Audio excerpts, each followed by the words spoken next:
إن الحمد لله نحمده ونستعينه ونستغفره ونعوذ بالله من شرور أنفسنا ومن سيئات أعمالنا من يهده الله فلا مضل له ومن يضلل فلا هادي له وأشهد أن لا إله إلا الله وحده لا شريك له وأشهد أن محمدا عبده ورسوله يا أيها الذين آمنوا اتقوا الله حق تقاته ولا تموتن إلا وأنتم مسلمون يا أيها الناس اتقوا ربكم الذي خلقكم من نفس واحدة وخلق منها زوجها وبث منهما رجالا كثيرا ونساء واتقوا الله الذي تساءلون به والأرحام إن الله كان عليكم رقيبا يا أيها الذين آمنوا اتقوا الله وقولوا قولا سديدا يصلح لكم أعمالكم ويغفر لكم ذنوبكم ومن يطع الله ورسوله فقد فاز فوزا عظيما أما بعد فإن خير الحديث كتاب الله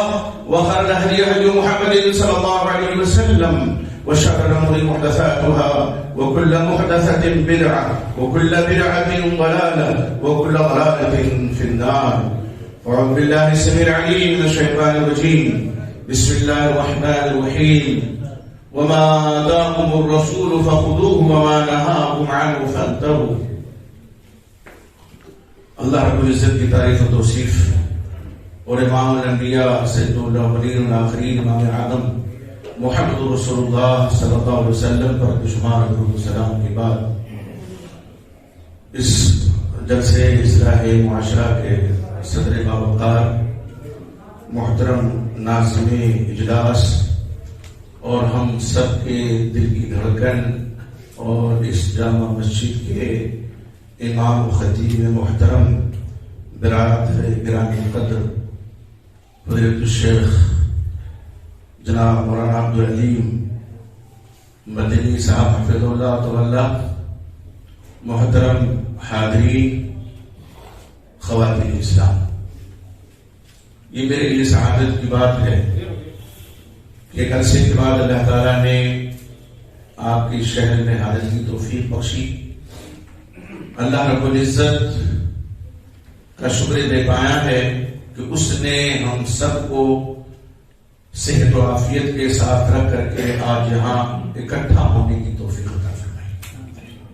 اور اس کے پیچھے جو شخصیت ہے ہمارے برادر عزیز مولانا عبدالعلیم جلیلی صاحب حفظہ اللہ، میں ان کا بھی شکر گزار ہوں کہ انہوں نے حکم دیا مجھے یہاں حاضری کا. اللہ کے نبی محمد رسول اللہ صلی اللہ علیہ وسلم کا فرمان ہے کہ من لم یشکر الناس لم یشکر اللہ، جو لوگوں کا شکریہ ادا نہیں کرتا وہ اللہ کا بھی شکر گزار نہیں ہو سکتا ہے. ہم سب جس دین سے وابستہ ہیں وہ دین اسلام ہے، اور یہ ایسی کڑی ہے جس نے ہم کو ایک لڑی میں پیرو کر رکھا ہوا ہے. ہماری کل پہچان، ہماری کل علامت صرف اتنی سی ہے کہ ہم دائرے اسلام میں داخل ہیں اور کتاب و سنت کے ماننے والے ہیں، صحیح العقیدہ مومن اور مسلمان ہیں. یہ نعمت عظمیٰ ہے اللہ کی طرف سے جو ہر کسی کو نہیں ملتی ہے. شکر ادا کیجیے اللہ تعالیٰ کا کہ اللہ تعالیٰ نے آپ کو جہالت و گمراہی کی پگڈنڈیوں سے نکال کر کے شاہراہ مستقیم پر نامزد کیا ہے. ایمان اور عمل صالح کے تعلق سے آپ نے بہت بڑی خطاب سماعت کیا ہے کہ عمل صالح کی قبولیت کے شرائط کیا ہے، اس کی بنیادیں کیا ہیں. آپ دیکھیں کہ ایک آدمی مومن ہے، بظاہر مسجد میں نماز بھی پڑھنے آتا ہے اور بظاہر دیگر شاعر اسلام کی پابندی کرتا ہے، لیکن ان تین شرطوں میں سے کوئی ایک شرط اگر نہیں ہے اس کے اندر، ایمان جائے تو دو شرطیں نشی، تو ان دو شرطوں میں سے اگر کوئی ایک شرط نہیں ہے تو سارا عمل اس کا رائے گا ہے. اسی طرح سے ایک بات اور ہے، ہم اللہ کا حق تو کسی نہ کسی طرح ادا کر لیں، اور جب بندوں کے حقوق کی باری آئے تو نہ ادا کریں، یقین جانیے بہت سنگین مسئلہ ہے۔ جہاں ایک طرف سلگتا ہوا سوال ابھی آپ نے سنا، اس کا جواب بھی آپ نے سنا کتاب و سنت کی روشنی میں، وہی یہ بھی ایک اہم مسئلہ ہے کہ سب کچھ ہم کرتے ہیں، ایمان والے بھی ہیں، نمازی بھی ہیں، روزے دار بھی ہیں، پرہیزگار بھی ہیں، لیکن ہمارے معاملات اچھے نہیں ہیں دوسرے کے ساتھ، بندوں کا حق ادا نہیں کرتے بندے، ایک مسلمان دوسرے مسلمان کا حق ادا نہیں کرتا ہے۔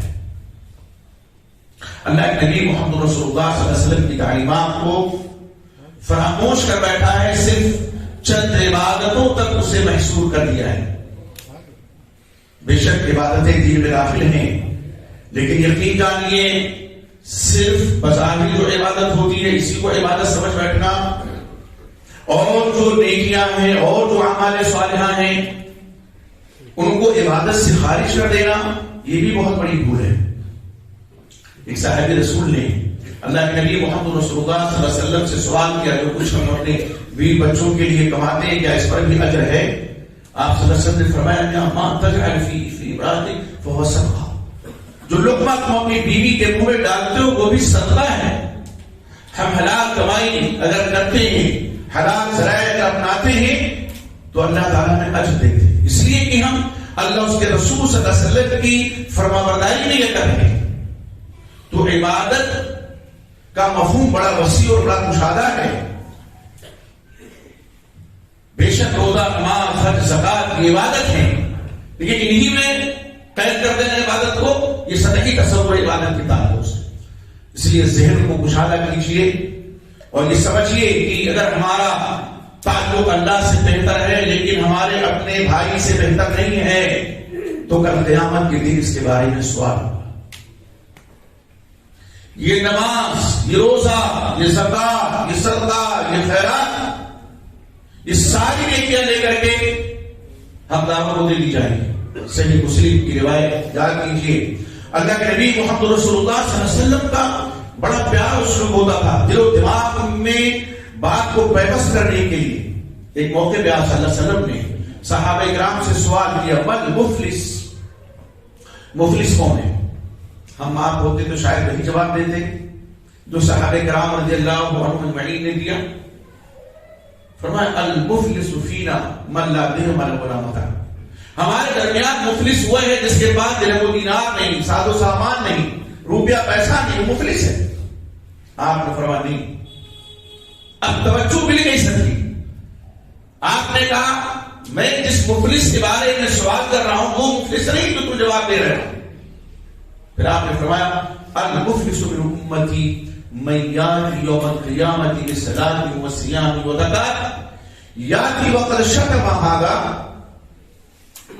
وقذف ھذا وضرب ھذا وسفك دم ھذا واكل مال ھذا فإن هذا من حسناته وهذا من حسناته وهذا من حسناته وهذا من حسناته فإن فنيت حسناته وفي رواية فإن لم يكن من حسناته شيء أخذت من خطاياهم ثم طرحت عليه ثم طرح في النار۔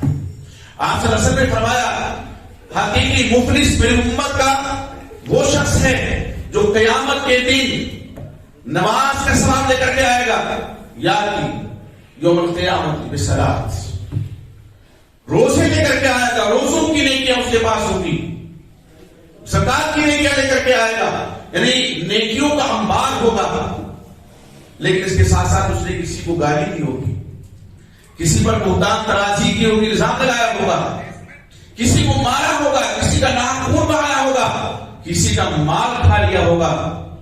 اتنے دعوے دار کر قیامت میں اس نمازی، اس روزے دار، اس عابد شب زندہ دار کے سامنے کھڑے ہوں گے اللہ کے دربار میں دعویٰ لے کر کے، خالی ہاتھ، کچھ نہیں ہوگا، کچھ نہیں، خالی ہاتھ۔ بدلے میں کیا دیا جائے گا سوائے نیکیوں کے اور کچھ ہے نہیں۔ یہ نیکیاں دی جائیں گی اس نمازی کی، نمازوں کی نیکیاں، روزوں کی نیکیاں، زکاتوں کی نیکیاں، حج کی نیکیاں، تمام جو نیکیاں لے لی جائیں گی اور ان دعوے داروں کو نیکیاں بانٹ دی جائیں گی۔ اور پھر بھی اگر دعویٰ برقرار رہا، ساری نیکیاں ختم ہو گئی، فن حسنات، ختم. تو اللہ تعالیٰ ان کے گناہ لیں گے, ان تابع داروں کے. ثم طرح فی النار, پھر اس نمازی پہ, روزے دار پہ, عابد شمسدار پہ, اس داتا اور سخی پہ وہ ڈال دیے جائیں گے گناہ. ثم طرح فی النار, پھر جہنم میں ڈال دیا جائے گا. سوچیے کتنا سنگین مسئلہ ہے اور کتنا سنگین مرحلہ ہے. ہم نے عبادت اخلاص کے ساتھ کی ہے, ایمان کے ساتھ کی ہے, نہ ریاکاری ہے, نہ سمعہ ہے, نہ دکھاوا ہے, لیکن اپنے بھائی کو ہم نے گالی دی ہے, بہتان ترازی کی ہے, الزام لگایا ہے, مارا ہے, نہ قتل کیا ہے, نہ مار کھا لیا ہے. صحیح مسلم کی روایت کی روشنی میں اگر آپ دیکھیں, راتوں کی نیند اٹھانا چاہیے مومن کی. اصلاح معاشرہ کا اجلاس ہے اور افساد کی کوشش بھرپور ہوتی ہے. دیکھیے, فرد کی اصلاح سے افراد کی اصلاح ہوتی ہے, افراد کی اصلاح سے معاشرے کی اصلاح ہوتی ہے. اللہ کے نبی محمد رسول اللہ صلی اللہ علیہ وسلم نے صحابہ کرام رضی اللہ عنہم اجمعین کی تربیت کس انداز میں کی تھی, ذرا دیکھیں. آج تربیت کرنے والے موجود ہیں, اس میں کوئی دو رائے نہیں ہے. جو حقیقی واری سے انبیاء کے جن کو ہم علماء کہتے ہیں وہ موجود ہیں. ان العلماء, بے شک علماء کون ہیں؟ آخر ورثۃ الانبیاء, انبیاء کے وارث, مال کے نہیں, درہم و دینار کے نہیں, جائیداد کے نہیں. انبیاء کی کس چیز کا وارث کو بنایا جائے؟ انبیاء کس وراثت کی وارث ہے یہ؟ العلم, ورث ہوئے گا, درہم و دینار کے نہیں. جس نے اس علم کو لیا اس نے اچھا, بہت اچھا خاصا حصہ لے لیا. تو آپ دیکھیں, علماء کسی بھی معاشرے اور کسی بھی سماج کے قریب لوگ ہوتے ہیں. یہ انبیاء کے حقیقی وارث ہوتے ہیں. اور قرآن میں اللہ نے فرمایا انما یخشی اللہ من عبادہ العلماء, حقیقی معنوں میں اللہ سے ڈرنے والے کون ہیں؟ علماء ہیں. اس کا قدر بدلنے اور لوگ نہیں ڈرتے, لیکن جتنا علماء ڈرتے ہیں. کیوں ڈرتے ہیں؟ اس لیے کہ یہاں علم ہے, کتاب و سنت کا. گناہ گار تمام انسان ہوتے ہیں, لیکن ایک وہ گناہ ہے جس پر آدمی اصرار کرتا ہے, اس کو احساس نہیں ہوتا ہے. ایک وہ گناہ ہے کہ گناہ تو ہوا, فوراً احساس ہوا. آپ دیکھیے, بہنوں کو وراثت کون دیتا ہے؟ یا کس نے سوچا کہ نہیں؟ ان کا حق نہیں ہے. شادی بیاہ کا سیزن چل رہا ہے, لوگ جہیز دے کر کے جس کا کوئی ثبوت نہیں ہے مطمئن ہو جاتے ہیں کہ اب وراثت میں اس کو نہیں دینا ہے, باپ مر جائیں گے تو ہم اس کو کوئی حصہ نہیں دینا ہے. کل یہی بہن ہمارے سامنے, آپ کے سامنے کھڑی ہوگی, مال دینے کو ہوگا نہیں, کیا لے جائے گی؟ یہی نمازیں, یہی روزے, یہی صدقات و خیرات. حج کر دیا ہے تو حج کا ثواب سائن کیا تو لے کے چلی جائے گی. وہ کیا بچے گا؟ وہ سکندر جب گیا دنیا سے, دونوں ہاتھ خالی تھے. اللہ کے مسئلہ مانی مانی مانی, میرا مال میرا مال. کیا ہے اس کا مال؟ جو کھا لیا, جو پہن لیا وہی تو ہے, اور جو چھوڑ گیا اس پر تو لڑائی بات میں ہو رہی ہے, مقدمہ بازی ہو رہی ہے, FIR تک ہو رہا ہے. ابھی باپ کے قبر کی مٹی بھی خشک نہیں ہوئی ہے کہ اس کے بیٹوں نے آپس میں لڑائیاں شروع کر دی جائیداد کے لیے. ابھی دفن کر کے آئے, ابھی تجوری کی چابی کی تلاش ہو رہی ہے. کیا کہیں گے؟ ایک نیکی کم ہو جائے گی, نہ کوئی بیٹا دے گا, نہ بیٹی دے گی, نہ بھائی دے گا, نہ بیوی, نہ شوہر, کچھ کسی کو دینے والا نہیں ہے. یہی ہماری نیکی ہمارے ساتھ آنے والی ہے. تو مال کے لیے کیا کرنا اور مال کے لیے دوسروں کو کیا کہنا؟ میں آپ کو بتاؤں, ویسے ایسے نمونے ہمارے سماج میں پڑے ہوئے ہیں. کانپور بہت مشہور شہر ہے, سیاحتی شہر تھا کسی زمانے میں. دھیرے دھیرے وہاں کی ایک سازش کے تحت کمیٹی آ رہی ہے. ایک مولانا نے فون کیا میرے پاس, ایک بڑا سنگین مسئلہ یہاں آیا, سوال تھا, علماء بھی حیران ہو جاتے ہیں. ہم کہا کہ ایک صاحب نے, ان کے پاس 2 بیٹیاں تھیں اور ایک بیٹا تھا. اپنی زندگی میں بیٹیوں کی شادی کر دی انہوں نے, اچھے گھرانے, کھاتے پیتے گھرانے, جیسے کہتے ہیں ہمارے یہاں اصطلاح میں کھاتا پیتا گھرانا ہے. کب تک کھاتا پیتا رہے گا کوئی گارنٹی نہیں. ہے کہ نہیں؟ ایک مرتبہ بلایا اپنی بیٹیوں کو، کہا دیکھو تمہارا ایک ہی بھائی ہے، تمہاری شادی ہم نے اچھے گھرانے میں کر دی ہے، تو ایسا کرو تمہارا جو حصہ میری جائیداد میں بنتا ہے میری موجودگی میں اپنے بھائی کے نام لکھ دو. رجسٹری نہیں کروائی لیکن نوٹری جو ہوتا ہے اس پہ لکھوائی. بیٹی کو باپ نصیب کروایا.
لکھوایا اور بیٹیوں نے مجبوری لکھا بھی. مجبوری اس لیے کہ ہم بعد کے حالات کی ثابت کیا. لکھ دیا بھائی کے نام. وفات ہو گئی حضرت کی. حضرت سینا تجھے کے عالم تھے. اس کے بعد ایک بہن سے بھائی کی کچھ ناچاکی ہو گئی, آپس میں بگاڑ ہو گئے. تو بہن نے کہا ابو تھے تو میں نے لکھ دیا تھا, اب میں اپنا حصہ لوں گی, مجھے چاہیے میرا حصہ. میں نے عرض کیا, میں نے کہا دیکھیے پہلی بات تو یہ ہے کہ باپ نے جو لکھا پڑھی کی تھی بنیادی طور پر شرعاً وہ ناجائز ہے, درست نہیں ہے. مال اللہ کا ہے. اس لیے آج جو لوگ اپنی اولاد کو تربیت صحیح کریں گے نہیں, جب نافرمان ہوگی تو جائیداد سے آگ کر دیں گے. اسلام میں نہیں ہے یہ آگ. حضرت فاروق کا فیصلہ دیکھیے, وہ الگ موضوع ہے. میں نے کہا ان کا جو یہ فیصلہ تھا غلط تھا شرعاً, اس لیے وہ نافذ نہیں ہوگا. اگر بہن اپنا حصہ مانگ رہی ہے تو بھائی کو دینا ہوگا باپ کی جگہ. یہ مسائل کھڑے ہو جاتے ہیں بعد میں. جہیز جس کا کوئی تصور اسلام میں نہیں ہے, بارات جس کا کوئی تصور اسلام میں نہیں ہے, ایک رسم ہے یہ کہہ لیجیے. اگر اس کو لعنتی فعل نہ کہیں, بہت احتیاط کرتے تو آپ ذرا دیکھیں کہ کیا زیادہ سے محروم ہو گئی وہ. بیٹے کی شادی میں ہم خرچ نہیں کرتے ہیں. اور کبھی بسا اوقات ایسا ہوتا ہے کہ ولیمہ میں زیادہ ہی خرچ کر دیتے ہیں. بیٹی کو اگر جہیز کے نام پر کوئی دیتا ہے کچھ تو زیور میں کم کر دیتا ہے, اور بہو کو زیور سے لاد دیتا ہے. کبھی تو اس لیے لاد دیتا ہے کہ گھر میں زیور آنا ہے, اور کبھی تو اس لیے کہ بہو کے باپ کی طرف سے مطالبہ ہے کہ اتنا زیور ملنا چاہیے تو دیتا ہے. تو کیلکولیٹ کرنے بیٹھیں گے تو کیا ہے, بسا اوقات بیٹے کی شادی میں بیٹی سے زیادہ خرچ آتا ہے. تو بیٹے کو محروم کیوں نہیں کرتے؟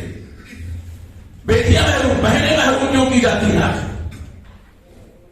یہ لمحے فکریہ ہے. آپ سوچئے ہماری پیشانی پہ پڑے ہوئے سجدوں کے نشان, مسجد میں 5 وقتہ حاضری, زکات کا باقاعدہ نکالنا، سال جب گزر جائے بعد پہ حج کرانا، یہ ساری نیکیاں ہوں گی، لیکن اگر ایک کمی رہ گئی تو ساری نیکیاں ناکا ہو جائیں گی. کبھی سوچا ہے؟ اور اب یہ جانیے جو بیٹیوں والے ہیں وہ جانتے ہوں گے، بیٹیاں زیادہ تر کلوز ہوتی ہیں باپ سے. کبھی ماں اور باپ میں اگر کچھ ہو جائے اور باپ سمجھانے لگے تو بیٹی کس کی سائڈ لیتی ہے؟ اب آپ پوچھیے کہ ابو صحیح تو کہہ رہے ہیں، آپ مانیے یہ بات صحیح ہے ابو کی. بیٹی ہمیشہ باپ کی سائڈ لیتی ہے اور وہی بیٹی باپ کے مرنے کے بعد محروم کر دی جاتی ہے اس کی اجازت سے. عقلاً بھی تو یہ درست نہیں ہے، چاہت ہو جائے گی ایسے. تو میرے بھائی، ابھی ہمارے ناظم اجلاس صاحب منہج سلف کے بارے میں فرما رہے تھے کہ یہ منہج سلف بتا نہیں ہے. ہم سلفی ہوں اور علماء سے محبت نہ کریں، ہم سلفی ہوں اور جائیداد ہڑپ کر لیں، ایسی سلفیت مطلوب نہیں ہے. آپ علماء کی قدر کرنا سیکھیے. امام صاحب جو آپ کے امام ہیں، نماز آپ کو پڑھاتے ہیں، آپ ان کی اہمیت نہ سمجھتے ہیں. آپ صلی اللہ علیہ وسلم نے فرمایا الامام ضامن والمؤذن مؤتمن. امام کو ضامن، گارنٹی لینے والا. امام گویا کہ ضامن ہے، گارنٹی لیتا ہے. تو جو گارنٹی لیتا ہے وہ بڑا ہے کہ ہم پڑھیں؟ وہ بڑا ہے. ہم اس کے پیچھے نماز پڑھتے ہیں. اس لیے امام کی قدر و منزلت ہونی چاہیے، عالم کی قدر و منزلت ہونی چاہیے. پہلے میرا مدرسہ بالا میں تھا، محلہ ہے میں تو دوسری جگہ ہے دیوبندی احباب کی ایک مسجد تھی. میری ابتدائی یہاں پہ 2003 کی بات ہے، تو زیادہ عرصہ ہو گیا. کبھی کبھی میں اس مسجد میں خطبہ بھی دیتا تھا، وہ مجھے شافعی سمجھتے تھے تو کہتے تھے یہ بھی ہم. اور جیسے سمجھا کہ سلفی ہیں. ایک پیاس کی آخری روڈ پہ تھی. میں اکثر جب آتا ہوں کہ گزرتا ہے، جب سڑک ان کا گھر ہے تو دیکھتا امام صاحب ٹفن لیے دروازے پہ کھڑے ہوئے. سچ بات کر رہا ہوں، مجھے عجیب احساس ہوا. امام کا ایک مقام ہے، ایک مرتبہ ہے اس کا. مجھے وہ ملے، سلام کیا، سلام میں پہن کرتے تھے، وہ بچے دیوبندی تھے لیکن قدر کرتے تھے. میں نے روکا، آپ نے کہا بھائی آپ سے بات عرض کرنی. ہم نے کہا آپ یہ امام صاحب ہیں، ان کے پیچھے آپ نماز پڑھتے ہیں تو آپ سے تو بڑے ہوں گے؟ کہا بے شک مولانا بڑے تو ہیں. تو ہم نے کہا کہ اچھا لگتا ہے کہ آپ کے امام صاحب آپ کے دروازے ٹفن لیے کھڑے رہے، انتظار کریں 10 منٹ 15 منٹ، پھر کوئی جائے ٹفن لے کے جائے، کھانا دے پھر لے کر کے آئے. وہ یا تو ان کو آپ عزت کے ساتھ گھر میں بٹھا لیے، کھلائیے کھانا ان کو عزت کے ساتھ. اور اگر ہو سکتا ہے کہ پردہ نشین خواتین ہے، کوئی اور ہے نہیں، تو کوئی بچہ متعین کر لیجیے. آپ اتنے بڑے آدمی ہیں اور وہ جن کی امامت کرتے ہوئے بچے بھی ہیں، کسی بچے کو متعین کرتے امام صاحب کا ٹفن لائے، آپ کے گھر سے کھانا لے جائے، امام صاحب اپنے حجرے میں بیٹھ کر کے کھائیں عزت کے ساتھ. انہوں نے اس بات کو تسلیم کیا، میرا شکریہ کیا تھا کہ انہوں نے کہا مولانا آپ نے صحیح بات کی. یہ ہے، ہم جب کسی کو عزت دیں گے تو اللہ کی طرف سے ہمیں عزت ملے گی. آپ اس کو گرا میں بات کر کے دیکھ لیجیے. تو ہمارے علماء، ہمارے عوام ایک دوسرے سے کلوز ہوتے ہیں. امام کے بغیر مقتدی کا تصور ہی نہیں کیا جا سکتا ہے. اگر عالم نہ کسی معاشرے اور سماج میں ہو تو وہ معاشرہ اور سماج غوغائیت کا شکار ہو جاتا ہے. سینکڑوں مفتی پیدا ہو جاتے ہیں مفتی کے اس معاشرے اور سماج میں. یہ ہے فرق ایک عالم میں اور غیر عالم میں. قرآن میں اللہ تعالیٰ فرماتے ہیں قل هل يستوي الذين يعلمون والذين لا يعلمون. آپ دیکھیں کہ وہ لوگ جو عالم ہیں، جو علم والے ہیں، وہ اور جو علم نہیں رکھتے، دونوں برابر ہو سکتے ہیں؟ ظاہر نہیں، یہ دونوں برابر نہیں ہو سکتے. تو میرے بھائی ذرا دیکھیں، ہم لوگ اگر علم سے وابستہ ہیں لیکن ہمارے اوپر بھی عالم ہیں، ہمارے اساتذہ ہیں، صلاحیتیں مختلف ہو سکتی ہیں. ہمارے جو مکتب کے استاد ہیں، جنہوں نے ہمیں قلم پکڑنا سکھایا ہے، ہماری ذمہ داری بنتی ہے کہ ہمیشہ ان کو اپنی دعاؤں میں یاد رکھیں، اور ہماری ذمہ داری بنتی ہے کہ آج بھی ہم اگرچہ پڑھ کے بہت بڑے ہو گئے کیوں نہیں، لیکن ان کو وہی قدر و منزلت دے جو بچپن میں ان کو ہم دیتے تھے۔ اور یقین جانیے آج بھی ہم اپنے اساتذہ کی جوتیاں سیدھی کرنا اپنے لیے سعادت سمجھتے ہیں۔ ہم لوگ موڈیا پڑھتے تھے، 2-4 ہمارے ساتھی تھے، تو ہم اساتذہ کرام کی جوتیاں ہم نے پہچان رکھی تھی، جیسے مسجد سے نکلتے تھے فوراً سیدھی کرنے لگتے تھے۔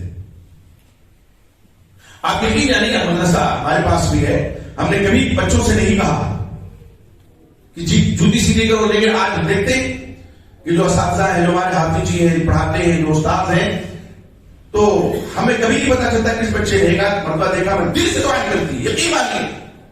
اور یہی لڑکے کل کے عالم بنیں گے، قاری بنیں گے، مقری بنیں گے، استاد بنیں گے، اور اللہ ان کو عزتوں سے نوازے گا، شہرتوں سے نوازے گا انشاءاللہ۔ تو آپ ذرا یہ کر کے دیکھیے، اپنے امام کی قدر کیجیے، اپنے علماء کی قدر کیجیے۔ یوٹیوب کے علماء کو نہ دیکھیے، یوٹیوب کی دنیا بڑی خطرناک دنیا میں آپ سے عرض کروں۔ ایک آدمی سینکڑوں کلومیٹر کی دوری پر بیٹھا ہوا ہے، بلائے کبھی آپ نے سنا؟ لباس عالمانہ پہنے ہوئے، داڑھی بھی ماشاءاللہ ہے اور ٹوپی بھی، ہم یہ سمجھتے ہیں کہ عالم ہے، اور قرآن بہت خوشگواری سے پڑھ رہا ہے، اور حدیث کے حوالے، یہ حوالہ وہ حوالہ، ہم بات لگا دیتے ہیں حوالے۔ آپ سمجھتے صاحب اس سے بڑا کوئی نہیں ہو سکتا۔ آئیے بتاتا ہوں میں ایک سچا واقعہ ہے۔ میرے بیٹے فرید مولانا فیضی، وہ بھی عالم ہے ماشاءاللہ، اچھے مقرر بھی ہیں۔ جب ٹی وی کا دور تھا تو ہم لوگ تو ظاہر ہے کوئی اور چیز نہیں دیکھ سکتے، یا تو خبر اور یا تو دینی کوئی پروگرام، کیوں ٹی وی پڑوسی ملک سے۔ اور اب میں عرض کروں، تجزیہ کرنے بیٹھیں گے، جتنے فتنے آج کے دور میں برِ صغیر میں اٹھتے ہیں، ڈاٹا ملتا ہے پڑوس کے ملک سے، اور کچھ کسر رہ جاتی ہے تو حیدرآباد والے پوری کر دیتے ہیں۔ ایک دم تجزیہ بات ہے، میں ذمہ داری کے ساتھ عرض کر رہا ہوں۔ تو اب حدیث صحیح بخاری، صحیح مسلم، جامع ترمذی، سنن نسائی، ابن ماجہ، دارمی، مسند احمد، اور اس بڑے بڑے جلی حروف میں شاشے پہ اسکرین پہ حدیث نمبر بھی چل رہے۔ اللہ کے فضل سے میں ایک عرصے سے صحیح بخاری پڑھاتا ہوں، اور میری کتابیں ہیں، لیکن صحیح بخاری میں نے 1989 سے پڑھانا شروع کیا، اور آج بھی صحیح بخاری میں پڑھا رہا ہوں۔ بریلی میں ہم 14-15 سال تھے، مکمل دونوں چیزیں ختم کر رہے۔ اب وہ حضرت صحیح بخاری کا وہی حضرت ہیں جنہوں نے جہاز کا ٹکٹ دے کر کے اللہ کے نبی محمد رسول اللہ صلی اللہ علیہ وسلم کو بلایا تھا۔ یاد ہوگا، جو بتانے کی ضرورت ہے، ان کا نام لینے کی ضرورت نہیں ہے۔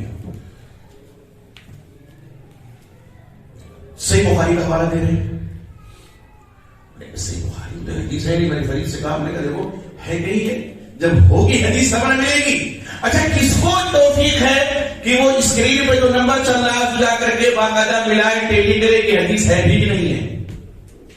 اب تو سوشل میڈیا کا دور ہے، جب دور نہیں تھا سوشل میڈیا کا تب کی بات میں بتاؤں، ہم لوگ صحیح بخاری پڑھتے تھے، مفتی عبدالرحمان صاحب فیدی رحمۃ اللہ علیہ سے، علامہ سیف الرحمان محدث، علامہ سیف الرحمان پوری رحمۃ اللہ علیہ کے استاد تھے صحیح بخاری کے۔ وہ کہتے تھے جس نے مفتی صاحب سے صحیح بخاری پڑھ لیا اس کو کہیں پڑھنے کی ضرورت نہیں۔ ایک مرتبہ وہاں ایک قادری کر کے کوئی ساتھی عبدالمصطفیٰ کا پروگرام تھا، تو ہم لوگ اجازت لے کے گئے، قلم کاغذ لے کر کے پہنچے کہ کچھ لکھیں گے، لوگ کہیں گے، پھر آ کر کے استاد سے سوال کریں گے۔ اب وہ مسلم کا بہت حوالہ انہوں نے لیا، تو صبح جب فجر کے بعد درس میں پہنچے تو میں نے کہا کہ مفتی صاحب یہ مولانا جو رات میں آئے تھے، ہم لوگ گئے تھے، تو یہ حدیث کہہ رہے ہیں صحیح مسلم میں، صحیح مسلم میں۔ مسکرائے، ہنسنے لگے، کہا تم کیا سمجھتے ہو میاں، صحیح مسلم میں بیان کر رہے تھے؟ تو میں نے کہا وہ تو یہی کہہ رہے ہیں رواہ مسلم۔ ان کا مقصد ہے رواہ مسلم، ان سے ایک مسلمان نے روایت کیا ہے۔ کس نے روایت کیا ہے؟ ایک مسلمان نے روایت کیا ہے۔ اب رواہ مسلم سے ہمارا آپ کا ذہن کہاں جائے گا؟ صحیح مسلم کی طرف جائے گا، جو صحیح کتاب ہے صحیح بخاری کے بعد اس پورے زمین پر وہیں آ جائے گا۔ کس کی ہمت اتنی ہے کہ حضرت ان سے جا کر کے پوچھے حضرت یہ رواہ مسلم آپ نے کہا، آپ کا مطلب کیا ہے اس سے؟ حضرت شعبہ بن حجاج رحمۃ اللہ علیہ مولانا سے پوچھے کوئی حدیث میں بھی تھے میں بھی تھا یہ پہلے تھے شعبہ بن حجاج رحمۃ اللہ علیہ امام جو متاخر ہیں عظیم محدث ہیں راوی حدیث ہیں علم میں بھی اللہ نے ان کو دوا نہیں عطا کی تھی اور جسمانی دوا نہیں ان کو عطا کی تھی. ایک مسجد میں گئے ان کو آتے ہیں تو دیکھا کہ ایک مسجد بڑی سی مسجد تھی, 2 حلقوں میں لوگ بیٹھے ہوئے ہیں. ایک حلقہ ایک عالم دین کا ہے جو اللہ کے نبی محمد رسول اللہ صلی اللہ علیہ وسلم کی سیدی سے سناتے ہیں, اس کی تشریح کرتے ہیں, اور ایک حلقہ باعث کا ہے جو جھوٹی سچی روایتیں اور یا تو کسی کا سناتا ہے بے سب ہے. دونوں حلقوں میں بیٹھے, آخر میں جب بیٹھے اس باعث کے حلقے میں برداشت نہیں کر سکے, جسمانی طاقت پیدا بھی نہیں تھی, اس کے سینے پہ سوار ہوئے اور لگے گھوسوں کی بارش کرنے, اور جب پیٹ پاٹ کے اٹھے لوگ بچانے دوڑے تو کہا اس سے زیادہ تعجب تو مجھے تم پر ہے. وہ عالم دین جو صحیح حدیث سے اللہ کے نبی محمد رسول اللہ صلی اللہ علیہ وسلم کی بیان کر رہے ہیں, ان کے پاس گنتی کے چند لوگ بیٹھے ہوئے ہیں اور جھوٹے کے پاس تمہیں بھیڑ لگا رکھی ہے. جھوٹا ہے آدمی, صحیح سے بیان نہیں کرتا, کئی روایتیں بیان کرتا ہے. وہ دور تھا جب سوشل میڈیا تو زمانے میں نہیں تھا.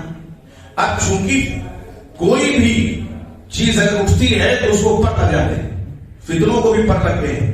پہلے کوئی فتنہ اٹھتا تھا کہیں برسوں میں دوسرے کے کہیں پہنچتا تھا, اور اب تو منٹوں سیکنڈوں میں پہنچ جاتا ہے. یہ صاحب درس ہے امام صاحب کا, چند لوگ بیٹھے ہوئے ہیں, جو نہیں آتے ان سے پوچھو کہ نہیں آپ آتے کیوں نہیں, ہمارا لوگ یوٹیوب پہ سن لیتے ہیں.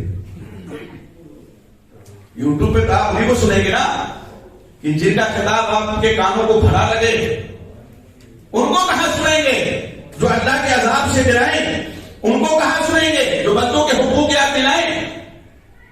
تو اور ایک صاحب تو لکھنؤ میں کہنے لگے, مجھے تو نہیں, انہوں نے کہا ان کے ذریعے سے الحمدللہ مجھے توفیق ملی, نہ خاص میں انسان ملے, ان کا حوالہ دینے لگے, کہا کہ میں تو ایک مرزا جی پیدا ہوئی ہے, ایک مرزا گزر گئے قادیان کے, ایک اب آئے ہیں. شروع میں جب انہیں اٹھا ہوئی تھی مسلم میں نے کئی ایک کلموں کے جواب بھی دیا ہے, لیکن میں نے اس وقت تو رز و تشیعوں کا کوئی ان کے اوپر نہیں کیا تھا, لیکن اب تو کھل گیا ہے میدان میں. شیخان کریمین کون, ابو صدیق رضی اللہ عنہ, عمر فاروق رضی اللہ عنہ. ابو صدیق وہ ہستی اقدس و مقدس افضل البشر بعد الانبیاء, مشہور ہے نا, انبیاء کے بعد سب سے افضل انسان کون ہے, ابو صدیق رضی اللہ عنہ. اللہ کے نبی محمد رسول اللہ صلی اللہ علیہ وسلم پر سب سے پہلے ایمان لانے والے, قدم قدم پہ ساتھ دینے والے, صدیق لقب پڑا.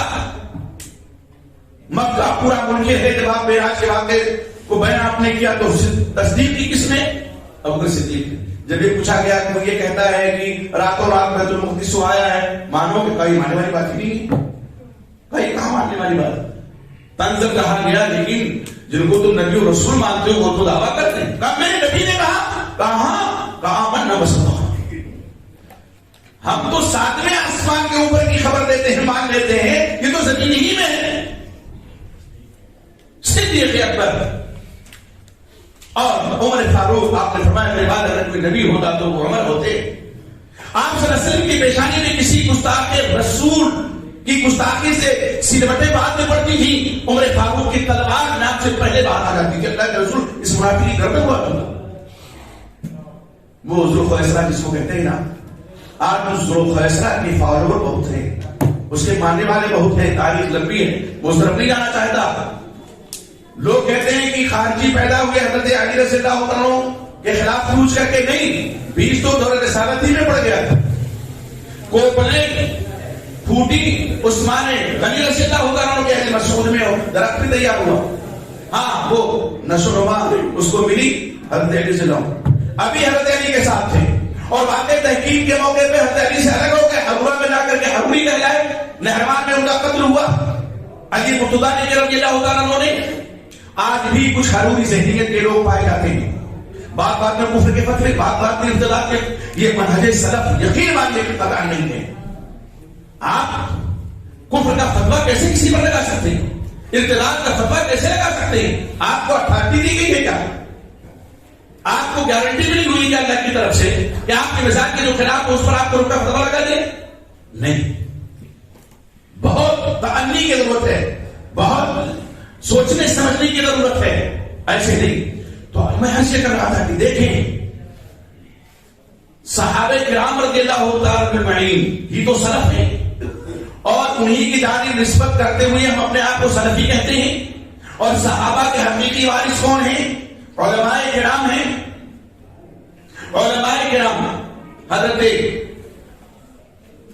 ابو زرع رازی رحمت اللہ علیہ, ان کا قول کفایہ میں موجود ہے. صحابہ کرام پر تام و تشریح کرنے والے ذرا غور سے دیکھیں. لوگ کہہ دیتے نا کہ وہ بھی انسان ہی تھے, معصوم خطا نہیں تھے, تو ان پر اگر ہم کچھ کہیں گے تو کیا ہوگا؟ میرے بھائی نے سلف کا یہ پتہ نہ مناج کبھی نہیں رہا ہے. سلف کا کیا مناج ہے؟ مشاجرات صحابہ میں صحابہ کرام کے درمیان جو اختلافات ہوئے ہیں ان کے بارے میں ہم اپنی زبان کو لگامنے خاموش رہیں. اللہ نے ان کے بارے میں رضی اللہ عنہم ورضوا عنہ, اللہ رب العزت ان کے بارے میں فرمایا السابقون الاولون من المہاجرین والانصار والذین اتبعوهم بإحسان. سبھی صحابہ آ گئے اس میں. وہ جو فتح مکہ سے پہلے لے آئے اسلام, وہ جنہوں نے ہجرت کی, وہ جنہوں نے نصرت کی, انصاری کہلائے, اور وہ جو فتح مکہ اور اس کے بعد ایمان لائے والذین اتبعوهم بإحسان میں سب آ گئے نا رضی اللہ عنہ. ہم لاکھ ناراض ہو جائیں ان کا کیا بگاڑ لیں گے؟ اپنا بگاڑیں گے ضرور, اپنا ایمان خراب کریں گے. اسی لیے اللہ کے نبی محمد رسول اللہ صلی اللہ علیہ وسلم نے فرمایا بادروا بالاعمال فتنہ. اعمال کے بارے میں آپ نے سنا, عمل صالح نیک عمل کی طرف سبقت کرو فتنوں کے واقع ہونے سے پہلے. کقطع اللیل المظلم, فتنے ایسے ہوں گے جیسے تاریک رات کے ٹکڑے ہوتے ہیں, حصے ہوتے ہیں. ایک تو رات, اس کے بعد آپ نے مظلم تاریک کر دینے والی رات. یصبح الرجل مومنا ویمسی کافرا, صبح آدمی مومن ہوگا شام کو کافر ہے. ویمسی مومنا ویصبح کافرا, شام کو مومن ہے صبح کافر. یہاں صبح و شام سے مراد حقیقی صبح و شام بھی ہے, اور اگر کوئی صبح کو نہیں تو دوپہر میں بھی اگر اپنا وہ کر لے تو بھی ہے. وقت مراد ہے یہاں پہ, حقیقی صبح و شام نہیں. ابھی مومن ہے اور ابھی کوئی جملہ اس کے منہ سے نکل گیا کافر ہو گیا. ابھی فالو کر رہا ہے کسی کو, ہم نہیں کہتے آپ ہمیں فالو کیجیے, اور آپ یوٹیوب پہ جائیں گے نا جو واقعی بڑا ہے ربانی جن کو کہہ سکتے ہیں ہم, گنتی کے فالوور ملیں گے, اور جھوٹوں کے فالوور شعبہ ابن جعفر کی رحمت اللہ علیہ کی یاد آتی ہے. کروڑوں کہتے ہیں دیکھو بھائی اگر ہم پر نہیں ہے تو اتنے فالوور کیسے؟ قرآن میں اللہ نے کیا فرمایا؟ سورہ یوسف میں آیت نمبر 6 اللہ فرماتے وما یؤمن اکثرهم باللہ الا هم مشرکون, اکثر ایمان والے جن کو دعویٰ ہے کہ ہم مومن ہیں وہ مشرک ہیں. تو اللہ تعالیٰ مومنوں میں بھی اکثریت کو کیا فرما رہے ہیں؟ مشرک. اللہ نے کیا فرمایا وقلیل من عبادی الشکور, میرے شکر گزار بندے کم ہیں. وہ حدیث یاد کیجیے, وقت نہیں بتاتا میں پوری حدیث. آپ صلی اللہ علیہ وسلم نے فرمایا آپ دیکھیں گے قیامت کی چوم غفیر, آپ خیال کر کے میری امت ہے, کہیں گے یہ میری, آپ سے کہا نہیں, کہا جائے گا نہیں آپ ادھر دیکھیں آپ کی امت ہے تو اور ادھر. اور اسی لیے آپ فرماتے ہیں تزوجوا ودودوا, زیادہ بچہ کرنے والی, زیادہ محبت کرنے والی عورت سے شادی کرو, اس لیے کہ میں تمہارے ساتھ کر کے قیامت میں فخر کروں گا. آپ صلی اللہ علیہ وسلم نے فرمایا اس میں کہ انبیاء آئیں گے ان کے ساتھ راحت کہتے 3 سے 9 تک کی جمع تعداد راحت, روحیت کا بھی لفظ. تو بعد انبیاء ایسے آئیں کہ 9 کچھ اور دادا, اور بعد ایسے 1-2. حضرت نوح علیہ السلام 950 سال تک تبلیغ کی, انہوں نے اتنے لوگ ایمان لائے جو کشتی میں, اور کشتی میں اور بھی جانور سوار ہے, وہ بھی سوار ہے. یہ بھی ایک روایت ہے, اس کی سناد جیسے کرتے نظر 80 لوگ کہتے ہیں ایسے زیادہ 950 سال تو حق پر نہیں تھے کیا. تو معیار حق قلت و کثرت قطعا نہیں ہے. معیار حق کیا ہے؟ کتاب و سنت ہے. معیار حق منہج صحابہ ہے. قرآن میں اللہ تعالیٰ نے سورہ نساء میں فرمایا وَمَن يُشَاقِقِ الرَّسُولَ مِن بَعْدِ مَا تَبَيَّنَ لَهُ الْهُدَى وَيَتَّبِعْ غَيْرَ سَبِيلِ الْمُؤْمِنِينَ نُوَلِّهِ مَا تَوَلَّى وَنُصْلِهِ جَهَنَّمَ وَسَاءَتْ مَصِيرًا. جو رسول کی نافرمانی کرے ہدایت واضح ہو جانے کے بعد وَيَتَّبِعْ غَيْرَ سَبِيلِ الْمُؤْمِنِينَ اور مومنوں کی راہ کے علاوہ دوسری راہ پہ چل پڑے اس کی پیروی کرے. یہاں مومنین سے کون مراد ہیں؟ صحابہ کرام رضی اللہ عنہم ان کی ذات گرامی مراد ہے مومنین سے. اللہ فرماتے ہیں جس طرف جائیں گے جانے دیں گے تو چاہیے بہت برا ٹھکانا ہے جہاں. تو ابو ذر غازی رحمۃ اللہ علیہ نے کیا فرمایا کہ قرآن حق ہے، نبی اکرم محمد رسول اللہ صلی اللہ علیہ وسلم پر حق ہے، اور قرآن و حدیث تک کو ہم تک پہنچانے والے یہی صحابہ کرام ہیں. وہ کیا فرماتے ہیں؟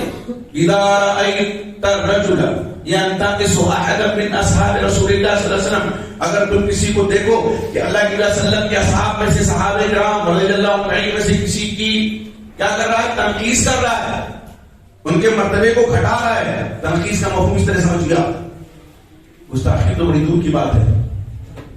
فعلم جان لو کہ وہ کیا ہے؟ بعض لوگوں میں خود گمراہ ہے، دوسروں کو گمراہ کرنے والا ہے. اس لیے کہ قرآن حق ہے اور قرآن حدیث وہ ہم تک پہنچانے والے یہی صحابہ کرام یہی نفوس مسیح ہیں. تو دشمنان اسلام چاہتے ہیں کہ اسلام کے جو پہلے گواہ ہیں صحابہ کرام، قرآن اللہ کے نبی محمد رسول اللہ صلی اللہ علیہ وسلم کے میں نازل ہوا، صحابہ ایمان لائے، آپ صلی اللہ علیہ وسلم جو کچھ فرمایا وہ بھی تو وحی الہی ہے. سورہ نجم میں اللہ تعالیٰ فرماتا ہے 3:4 میں وَمَا يَنطِقُ عَنِ الْهَوَىٰ إِنْ هُوَ إِلَّا وَحْيٌ يُوحَىٰ. اللہ کے رسول اپنی خواہش سے کچھ نہیں کہتے، جو کچھ آپ فرماتے ہیں اللہ کی طرف سے وحی ہوتی ہے. تو یہ چاہتے ہیں کہ ان گواہوں کو مجبور کر دیں، ان پر تانا زنی کریں تاکہ اسلام پر تانا آسان ہو جائے. قرآن کو ہم تک پہنچانے والے صحابہ کرام، احادیث رسول کو ہم تک پہنچانے والے صحابہ کرام جب یہی مجبور ہو جائیں گے، انہی پر مسلمان ہونے لگے یہ ایسے تھے یہ ایسے تھے یہ ایسے تھے، تو قرآن مشکوک ہوگا، حدیث مشکوک ہوگی کہ نہیں؟ بڑی ستم ضعیفی ہے میرے بھائی. اللہ اکبر. جب ہم دیکھتے ہیں کہ بعض لوگ قرآن کے ماننے کے تو دعوے دار ہیں لیکن حدیث رسول یقین مانیے کہ دل گڑتا ہے جب ایسے لوگوں کے بارے میں سنتے کہتے ہیں. یہاں تک کہتے ہیں اللہ کے نبی محمد صلی اللہ علیہ وسلم کی شان اقدس کی گستاخی کرتے ہوئے کہ آپ ایک ڈاکیے کی حیثیت سے تھے، اللہ نے ڈاک دی آپ نے پہنچا دیا. اتنی گندی مثال دی جاتی ہے، شان رسالت کو کس قدر گھٹاتے ہیں لوگ. اور میں ابھی آپ سے کہوں گا کہ یہ لوگ قرآن کو بھی ماننے والے نہیں ہیں. بڑی ذمہ داری کے ساتھ میں کہتا ہوں. آپ دیکھیں ذرا، کہتے ڈاکیا کہ جب ڈاکیا خط لے کے آتا ہے تو کون کماتا ہے اس سے؟ تو ڈاکیا چلا گیا تو آپ نے رسالت پہنچا دیا، اللہ کا پیغام پہنچا دیا، آپ کی ذمہ داری ختم. قرآن نہیں پڑھتے، سورہ نحل میں دیکھیں وَأَنزَلْنَا إِلَيْكَ الذِّكْرَ لِتُبَيِّنَ لِلنَّاسِ مَا نُزِّلَ إِلَيْهِمْ. اللہ رب العزت نے ذمہ داری دی ہے. اللہ فرماتے ہیں کہ آپ کی طرف ہم نے ذکر کو نازل کیا قرآن کو تاکہ آپ وضاحت کر دیں، لِتُبَيِّنَ لِلنَّاسِ لوگوں کے لیے وضاحت کر دیں، تفسیر اس کی کر دیں جو ان کی طرف نازل کی گئی. سورہ نحل کی اس آیت میں اللہ رب العزت ذمہ داری دے رہے ہیں. رسالت کی وضاحت کی ذمہ داری، کتاب اللہ کی وضاحت کی ذمہ داری کسے؟ نبی اکرم محمد رسول اللہ صلی اللہ علیہ وسلم. اور قرآن اور حدیث یہ دونوں اسلام کے دو مصدر ہیں. مصدر اول قرآن ہے، مصدر ثانی جہاں سے اسلام نکلا ہے. یا ماخذ کہہ لیجیے، ہم اسلام کہاں سے لیں گے؟ قرآن و حدیث سے لیں گے نا. اور احادیث رسول تو اللہ کے نبی محمد رسول اللہ صلی اللہ علیہ وسلم سے یہ حدیثیں بے عینی قرآن مجید کی توضیح اور تفسیر ہیں اسی آیت کریمہ کی روشنی میں. اچھا ایک لمحے کی نظر سوچیے، کہتے ہیں قرآن قرآن قرآن، میری اس پہ کتاب ہے کون پہ حدیث کے دارہ کی طرف شبہات کے دار، وہ راستے میں آتا ہے بھول کے تمہیں تو انشاءاللہ پہنچائیں گے آپ کو. کافی 2005 کی لکھی کتاب ہے. تو آپ دیکھیں یہ کہاں سے معلوم ہوا کہ قرآن اللہ کا کلام ہے؟ کہاں سے معلوم ہوا؟ ان لوگوں کے پاس جبریل امین آئے تھے کہنے کے لیے کہ بھئی آپ تو حدیث کا کلیہ انکار کر رہے ہیں، صرف قرآن مان رہے ہیں تو سن لو، میں ہی نبی اکرم صلی اللہ علیہ وسلم پہ لے کے آیا تھا. کوئی دعویٰ کر سکتا ہے؟ کسی نے ایسے شخص کو جو حدیث کا منکر ہے اس کو لائیے اور کہیے تمہیں کیسے پتا چلا قرآن کے بارے میں کہ اللہ کا کلام ہے؟ وہ لازمن کہے گا اللہ کے نبی محمد رسول اللہ صلی اللہ علیہ وسلم. صحیح بخاری میں باب الوحی میں امام بخاری رحمۃ اللہ حدیث لائن کے نہیں لائے. آپ صلی اللہ علیہ وسلم توشہ لے کر کے جاتے تھے. معاشرہ رضی اللہ تعالیٰ عنہ راوی ہیں, اما خدیجہ رضی اللہ تعالیٰ عنہ سے توشہ لے کر کے جاتے تھے. جبل نور میں غار سور ہے, وہاں خلوت میں رہتے تھے. اللہ کی یاد میں توشہ ختم ہو جاتا, پھر آتے پھر لے جاتے. ایک موقع پہ جو بھی ہے امین آگے کوئی حدیث نہیں ہے پڑھیے. آپ لوگ بخاری میں پڑھا ہوا نہیں, یہاں بھی بڑی الجھن ہوتی ہے. اصل میں حدیث اور حدیث میں بھی دو چیزیں ہیں نا. بعض دفعہ ایسا ہوتا ہے کہ آدمی حدیث پڑھ لیتا ہے, سمجھ نہیں پاتا ہے, تو یہ کہتا ہے کہ بھیا یہ حدیث ہے. بہت کٹھن مسئلہ ہے یہ. حدیث کا ترجمہ پڑھ لینا, اس سے محض کوئی محدث نہیں ہو جاتا ہے. حدیث میں ناسخ و منسوخ بھی ہے. ایک حدیث ناسخ ہے, دوسری حدیث منسوخ ہے. ہمیں ناسخ کے بارے میں پتا نہیں, منسوخ حدیث آئی انہوں نے فتویٰ دینا شروع کر دیا. یہ علماء کا کام ہے جو حدیث کے جانکار ہیں, جو ناسخ و منسوخ کو پہچانتے ہیں, جو حدیث سے مسائل کا استنباط کرنے کا سلیقہ رکھتے ہیں. ہمارا شما کے بس کی یہ بات نہیں ہے. تو لوگوں نے کیا ترجمہ کرنا شروع کر دیا. میں نام دینے کا آگے نہیں ہوں, بسا اوقات پردے میں رہے تو زیادہ بہتر ہے. بات یہ کہ جب آپ نے فرمایا مان اب تاریخ, تو بعض لوگ ترجمہ کرتے ہیں کہ میں پڑھا ہوا نہیں. نہیں, یہ تو گستاخی ہو جائے گی. آپ نے کیا فرمایا؟ نہیں پڑھتا, میں نہیں پڑھتا. یہ گستاخی ہے. اللہ رب العزت نے جس ذات اقدس و مقدس کو نبوت و رسالت کے لیے منتخب کیا کہ ایک لمحے کے ہزار کے حصے میں کیا ہم سوچ سکتے ہیں کہ اللہ رب العزت کا حکم نازل ہو رہا ہو اور وہ کہنا نہیں پڑھوں گا؟ کوئی مومن سوچ سکتا ہے؟ یہ ترجمہ غلط ہے.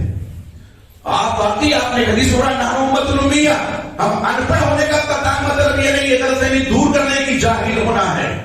ان پڑھ ہونا الگ چیز ہے, ٹھیک ہے, اور جاہل ہونا الگ چیز ہے. جاہل وہ ہوتے ہیں جو ایمان والے نہیں ہیں, جاہل وہ ہوتے ہیں جو توحید والے نہیں ہیں. فاعلم انہ لا الہ الا اللہ, اللہ رسول محمد نے فرمایا کہ جانو کہ اللہ کے علاوہ کوئی معبود کا حق نہیں ہے. تو لا الہ الا اللہ کی معرفت جس کو حاصل ہو گئی وہ جاہل ہے. ہاں بڑا عالم بے شک نہیں ہو سکتا ہے, لیکن اتنا تو جانتا ہے, وہ فتویٰ تو نہیں دینے کا ہے, لیکن توحید کی حقیقت کو پہچانتا ہے کہ نہیں پہچانتا. تو ہم جاہل تو نہیں کہہ سکتے, غیر عالم کہہ سکتے ہیں, جاہل نہیں کہہ سکتے, ان پڑھ کہہ سکتے. آپ سے بڑا کوئی عالم نہ ہوا ہے, نہ ہے, نہ قیامت کی صبح تک ہوگا. ہمارا آپ کا ایمان اس پر ہونا نہیں چاہیے.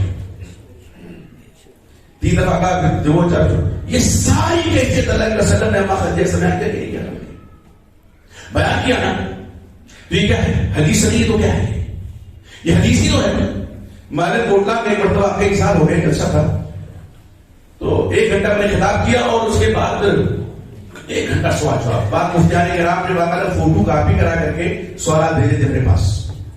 تو ایک صاحب نے سوال کے فریق تھے موجود کہ آپ اپنے آپ کو اہل حدیث کہتے ہیں, تو اللہ علیہ وسلم کے فرمان سے ثابت کیجئے کہ آپ کے فرمان کو حدیث کہا جاتا ہے. میں مسکرایا, میں نے کہا اگر کوئی غیر حدیث عالم ہوتا ہو سکتا ہے کہ نہیں کہ سوچتا ہے الحمدللہ ہم اہل حدیث ہیں, اور ہم صرف حدیث سے نہیں, ہم تو قرآن سے بھی ثابت کریں گے کہ اللہ کے نبی محمد رسول اللہ صلی اللہ علیہ وسلم کے فرمان کو حدیث کہتے ہیں. اور حدیث تو معلوم ہے, صحیح بخاری کی حدیث ہے. حضرت ابو ہریرہ نے پوچھا آپ سے کہ اللہ کے رسول من احسن الناس بشفاعت یوم القیامت یا رسول اللہ, آپ کی شفاعت پا کر کے کل قیامت میں سب کا خوش نصیب کون ہوگا؟ آپ نے کیا فرمایا؟ لقد ظننت یا ابا ہریرہ ان لا يسأل عن هذا الحديث اول منك لما رأيت من ارتكار. ابو ہریرہ میں جانتا تھا تم سے پہلے اس حدیث کے بارے میں مجھ سے اور کوئی نہیں پوچھا. حدیث تو آپ بات بیان کر رہے ہیں نا. پھر آپ نے فرمایا جو میں تمہارے حدیث میں دیکھ رہا ہوں, پھر آپ نے فرمایا اسعد الناس بشفاعت یوم القیامت من قال لا الہ الا اللہ صدقا بالقلب, جس نے لا الہ الا اللہ سچے دل سے کہا ہے میں اس کی شفاعت کروں گا قیامت, وہ ہے خوش نصیب.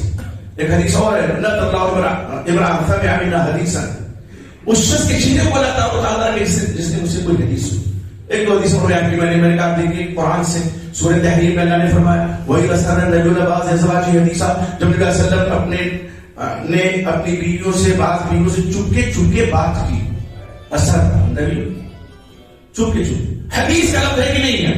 الحمدللہ 3 لوگ تم سے حدیث پہلے تیسرے، ٹھیک ہے، ان کی بات سمجھ میں آ گئی کہ حقیقت یہی ہے. تو میرے بھائی علماء ہیں جو آپ کی صحیح رہنمائی کر سکتے ہیں، ورنہ تو وہ کہیں گے ہمارے پیچھے چلو، ہم جیسے کہیں ویسے کرو، بھیڑ بنے رہو. بھیڑ کی ضرورت معاف کیجیے گا اسلام کو نہیں ہے. آج ایک حدیث سے بخاری کی دیکھیں جو میں نے آیت پڑھی تھی، اس کی تشریح کرتے اس کے بعد ختم کریں. قرآن میں اللہ تعالیٰ فرماتے ہیں سورہ حشر میں وَمَا آتَاكُمُ الرَّسُولُ فَخُذُوهُ وَمَا نَهَاكُمْ عَنْهُ فَانْتَهُوا، جو رسول تمہیں دے اس کو لے لو اور جس چیز سے روکو اس سے رک جاؤ، باز آ جاؤ. رسول نے کیا دیا ہمیں؟ وحی الہی، قرآن اور حدیث. قرآن وحی جلی ہے، وحی مطلوع ہے، حدیث وحی خفی ہے، غیر وہ جس کی تلاوت نہیں ہوتی وہ بھی وحی الہی ہے. سورہ نجم کی آیت جو میں نے پڑھی اس کی روشنی میں تو آپ دیکھیں کہ یہ آیت کریمہ کا کہ جو رسول تمہیں دے اس کو لے لو اور جس سے روکیں منع کریں اس سے باز آ جاؤ. علامہ محمد امین شفیع اضواء البیان کی تفسیر کی کتاب ہے، وہ فرماتے اس ایک آیت کے تحت ان السنت کلھا تدخل فی آیت واحدہ. میں نے قرآن کی ایک آیت ہے میں پوری سنت آپ سے تمام حدیث داخل ہو گئی اسی ایک آیت میں، اس کی ایک آیت میں. آئیے اس کی تشریح دیکھیں صحیح بخاری کے حوالے سے. حضرت عبداللہ بن مسعود رضی اللہ عنہ فرمایا لعن اللہ المحیل له والمحیل له، اللہ کی لعنت و ہلاکت کرنے والے نہیں، وہ دوسری حدیث ہے. لعن اللہ الواشمات والمستوشمات والمتنمسات والمترفجات المغیرات خلق اللہ. خواتین سنیں غور سے اس حدیث کو، ان کے لیے ہے یہ. لعن اللہ الواشمات، اللہ کی لعنت ہو گودنا گدوانے والیوں پر. آج کی اصطلاح اس کو ٹیٹو کہتے ہیں نا، ٹیٹو کہتے ہیں نام گدوالی ہے، گدوالی. ابھی میرے پاس گروپ میں سوال آیا ہے کہ بعض عورتیں شادی کے موقع پہ مہندی جب ہاتھ میں لگاتی ہے تو ہونے والے شوہر کا نام لکھوا لیتی ہے. کہاں سے آتا ہے یہ پتہ ہے؟ تو دونوں ہاتھوں میں لکھا ہوا ہے. اب شوہر کا نام اگر عبد الرحمان ہے تو وہ ہاتھ میں دیکھے بھی جا سکتا ہے، لکھا ہوا ہے. کہاں نہیں لکھوانا چاہیے. ہاں مہندی لگائے اس کو دوہرا نہیں. تو یہ گودنے والی عورتوں پہ لعنت، گودنا گدوانے والی عورتوں پہ لعنت.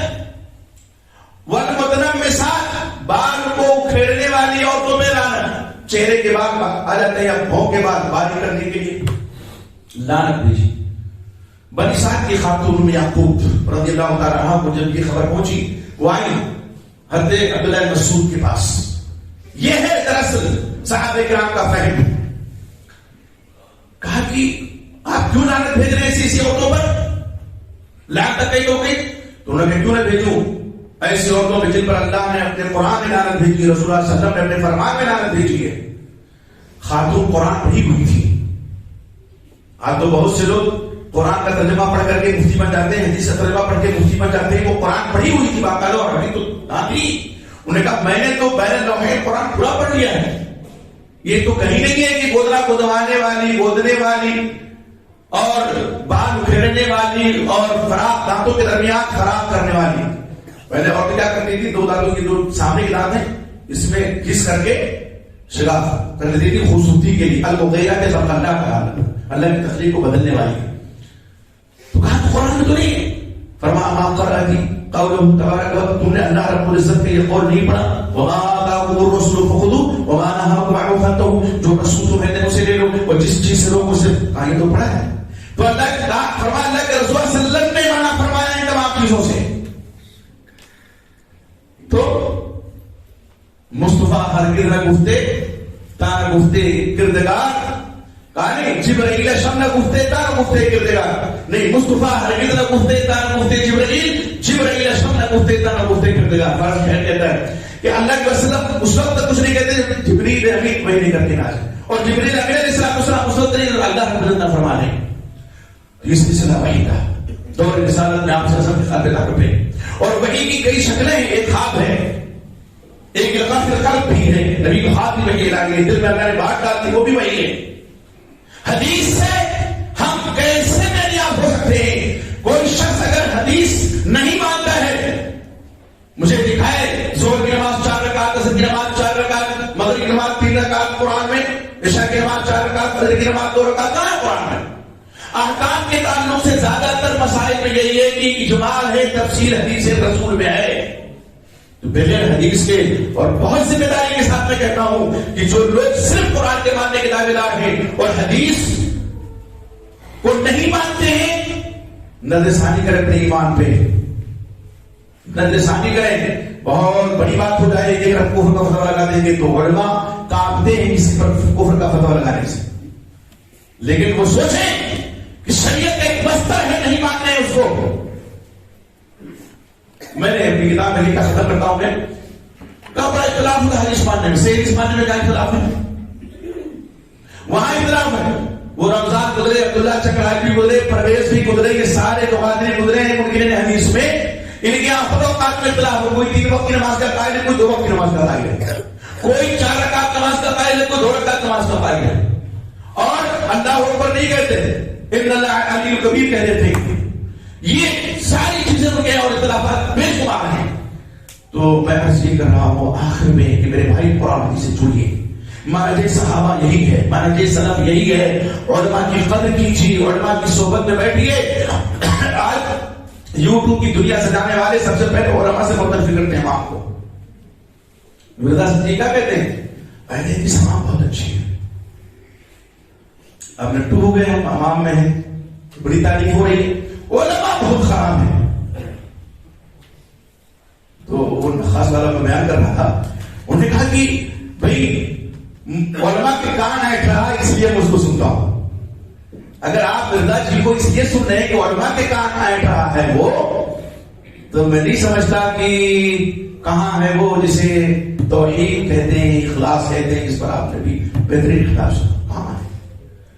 آپ تو علماء کا کان ایٹنے کے لیے سن رہے ہیں نا کہ وہ ایٹ رہا ہے وہ اچھی طرح سے. کہاں ہے اخلاص؟ میرے بھائی نظر ثانی کیجیے میرے رویے پہ. قبر میں طرح جانا ہے، طرح حساب و کتاب دینا ہے. کوئی مرزا جی، کوئی مولانا، کوئی امام، کوئی خطیب، کوئی نہیں جائے گا. سعادتنا و کبراءنا قدرتنا السبیلا. جب منظر ہوگا اور کہتے پھریں گے ہمارے بڑوں نے گناہ کیا اللہ، ہم ان کو بڑا سمجھتے تھے، بہت فالو بنتے تھے ان کے، یوٹیوب پہ ہم نے ان کو بہت فالو کیا تھا، بڑے انگوٹھے دبائے تھے. اور وہ جب دوسری صف میں ماں کی طرف کھڑے ہوں گے اور وہ برات کی دھار کریں گے، ہمارا ان سے کوئی تعلق نہیں، کہا آپ کو خرد نہیں رکھتے گے. تو میرے بھائی اللہ سے دعا کیجیے کہ اللہ تعالیٰ ہمیں علماء کی صحبت اپنانے کی توفیق عطا فرمائے، اماموں کی قدر کرنے کی توفیق عطا فرمائے. یقین جانیے کسی مومن بھائی کے تعلق سے دل میں ادنا بھی کینہ کپٹ بغض و حسد ہے، اور وہ مومن اگر عالم ہے تو پھر اس دل کا اللہ کی مالک ہی کیا ہو سکتا ہے. اللہ سے دعا ہے کہ اللہ ہمارے دل کی دنیا کو درست کر دے. ہمارے دل میں اگر ہمارے مومن بھائی کے خلاف کینہ ہے، کپٹ ہے، بغض و حسد ہے، تو اللہ اس کا خاتمہ فرما دے، اس کا قلبی بیماری کا خاتمہ فرما دے.